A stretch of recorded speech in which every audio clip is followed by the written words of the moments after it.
බෝධියේ ප්‍රධාන කපුවා. කපුවා ගැන මතක් කරකොට ඉබිමස්, ගෝණමස්, කබල්ලෑමස්, මුවමස්. ජීවි ඉබ්බන් 6 දෙනයි, ඉබි බිත්තර 16යි. මේ ඔක්කොමත් එක්ක රිටිගල වනජීවි අඩවි වනජීවි එකෙන් ඇවිල්ලා ඇරෙස්ට් කරා. ඇරෙස්ට් කරපුවම ෆ්‍රිජ් එකේ තියෙන බඩු ගන්න ඒවා ඒ ඔක්කොම උසාවියට ඉදිරිපත් කරලා කපුවව දානවා හිරේ. කපුවව හිරේ දාලා ඊට පස්සේ දැන් කපුව අපමත නිදහස් වෙලා ඉන්නේ. ඊළඟට දැන් කපුවගේ ඊළඟ නඩු තීන්දුව ඊළඟ නඩු වාරේ වෙනකොට දැන් මේ දවස් 2කට විතර කලින් නඩුවේදී කපුව මොකද කරන්නේ? ජනාධිපති නීතිඥ කෙනෙක් කොළඹින් ගෙන්නලා දැන් අනුරාධපුරයේ උසාවියේදී කියනවලු සීමහා බෝධීන් වහන්සේ ගාව පූජාවකටලු මේ ඉබි මස් ටිකයි මේ මසොයි මේ ජීවි ඉබ්බොයි ඉබි බිත්තර ටිකයි තියාන හිටියේ කියලා. ඉතින් ඔන්න ඔය වගේ පුදුම කතා. මොකද මේ ඇයි මේ වගේ වෙන්නේ? මේවා ගැන මේ අපි තවම දුරටත් අපි මොකද ඒක ගැන කතා කරාට පස්සේ එකපාරම දැල්ලක් වගේ සිද්ධිය වෙනවා. ඊට පස්සේ මිනිස්සුන්ට මතක නැහැ. ඊට පස්සේ මේ කට්ටිය මොකද කරන්නේ? යටින් එක එක ප්‍රෝග්‍රෑම් හදනවා. දැන් කපුවා ඒ වෙලාවේ පිළිගත්ත තමන් මේ කන්න තමයි මේ ෆ්‍රිජ් එකේ මේව දාගෙන හිටියේ කියලා.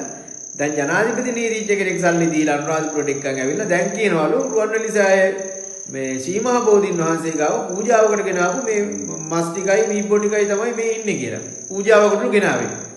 ඉතින් ඕකේ තව කතාවක් තියෙනවා. ඔය කපුවා අප ලබන දවසයි පල්ලේගම හේම රතන අටම හිටපු අටමස්ථානාධිපති ඇතුළට යන දවසයි එක දවස උසාවියේ. හරිද? එතකොට දෙන්න හම්බ වෙනවා. හම්බ වෙනකොට කපුවට අප දෙන්නත් සල්ලි දීලා තියෙන්නේ පල්ලේගම හේම රතන. එතකොට ඔය කපුවා අත්අඩංගුවට ගන්න දවසෙත් කෝල් කරලා කියලා තියෙනවා අපි ගොඩින් බේරගමු. මේක අත්අඩංගුවට ගන්න තරම් ලොකු දෙයක් නෙවෙයි මේ මස් තියෙන එක කියලා. හරිද? ඔය කට්ටියගේ මස් තියෙන ඒවා, පාටි දාන ඒවා, සීමා බෝධිය වදින්න 9න් පස්සේ ලක්ෂයක් ගන්න ඒවා, ඇතුලෙන් බෝගලයක් ගන්නවා නම් ලක්ෂ 3ක් ගන්න ඒවා. ඕවා VIP ගියපු කට්ටිය දන්නවා. සාමාන්‍ය මිනිස්සු දන්නේ නැහැ. සාමාන්‍ය මිනිස්සුන්ගේ ඇත්තටම තියෙන්නේ භක්තියක් විතරයි. නමුත් අපි ඇත්තටම දැක්කනේ පල්ලේ ඔය දැන් ඔය කපුවා ප්‍රධාන කපුවා මසුත් එක්ක අහු වෙන කතාව. ඔන්න දැන් කපුවා කියනවලු පූජාවකට තමයි මේ බඩු තියාන හිටියේ කියලා. එතකොට පල්ලේගම හේම රතන කියන ගෑනු ළමයාගේ කතාව. අටමස්ථානාධිපති කෙමින් අයින් කරා, ඇරස් කරලා හිටියා, අප දුන්නා, අප මත නඩුව යනවා. පල්ලේගම හේම රතන කියන්න පුළුවන්.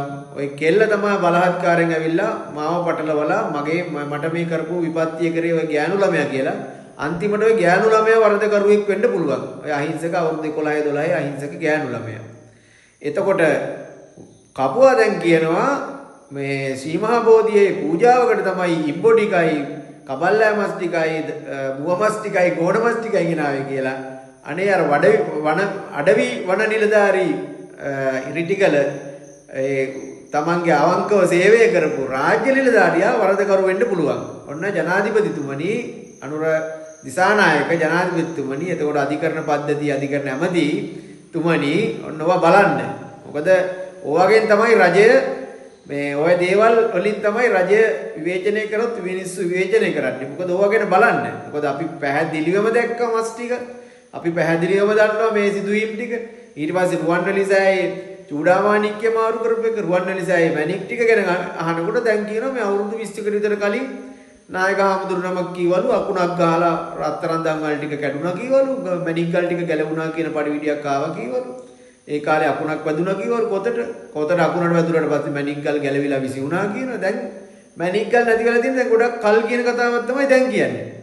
ඉතින් මේ දේවල් මොකද අපේ බෞද්ධයාගේ මුදුන් මල්කඩ බදු ස්වර්ණමාලී චෛත්‍ය රාජානන් වහන්සේ මේ විපත් වෙන්නේ මේ කොත මාරු කරපු එක. මේ වීදුරු කොතක් තියෙන්නේ. හරි කොත දානකම් මේ ලංකාවට විපත්. ඒක හොඳට මතක තියාගන්න. ගම් වතුරද සුනාමියක් එන්න පුළුවන්, භූමිකම්පාවක් එන්න පුළුවන්. අද මතක තියාගන්න. එතකොට විවිධ මේ රජයවල වුණත් මේ වගේ ප්‍රශ්න ඇති වෙන්නේ, ගැටුම් ඇති වෙන්නේ, ආගමික ගැටුම් ඇති වෙන්නේ. විවිධාකාරයෙන් මේ රටේ ප්‍රශ්න ඇති වෙන්නේ මේ රුවන්වැලිසෑයේ කොතට කරපු විපාකය. වීදුරු කොතක් මේ මරංචියක්. මේ කියන්නේ සින්තටික් ගලක් ගහලා තියෙන්නේ. වීදුරු කොතක් දාලා තියෙන්නේ. ඔරිජිනල් කොත තාම බුරුමේ තියෙනවා. බුරුමේ දෙන්නත් කැමති. එහෙම තියෙද්දි තමයි මේ කොත දාන්නේ නැත්තේ. එතකොට මැණික් ටික කොහෙටද වෙලදාම් කරේ, මැණික් ටික කොහොමද ගත්තේ, ඔක්කොම තොරතුරු තියෙනවා. දැනට CID එකේ පරීක්ෂණ පැවැත්වෙනවා. එතකොට දැන් කියනවා අවුරුදු 10කට විතර කලින් අකුණක් ගහලලු මැණික් නැති උනේ.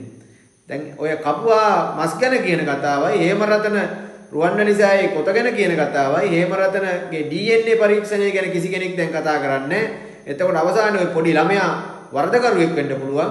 එතකොට අර වනජීවියකේ මස් අට්ටික අල්ලපු රාජ්‍ය නිලධාරියත් වරදකරුවෙක් වෙන්න පුළුවන්. මේ ගැන කරුණා කරලා මේ ගැන මේ අධිකරණ ඇමතිතුමා ඒ වගේම ජනාධිපතිතුමා මේ ගැන වැඩි විමසිල්ලෙන් යුක්තව හරියට බලලා නීතිය ක්‍රියාත්මක කරන්න. මොකද මේක මේ රටේ බෞද්ධ ජනතාවගේ ලොකු ප්‍රශ්නයක් මේක. එතකොට ඔය මස්වැද්දෝ ආයෙ පාරක් පූජාවකට මස් ටික ගෙනාව කියලා මස්වැද්දා ශ්‍රී මහා බෝධින් වහන්සේ ගාව වැද ඉන්න පුළුවන් ඈ. උඹලා ගිහිල්ලා උට කකුල් දෙක වැදලා රුපියල් 5000 කොලයක් දීලා වරෙල්ලා. හරිද? අන්න ඒ තත්ත්වෙට ජනතාවපත් වෙන්න එපා. උට පයින් ගාලා එළවන මට්ටමටපත් වෙයල්ලා. ඔය වගේ හොරුන්ටද වදින්න ඕන.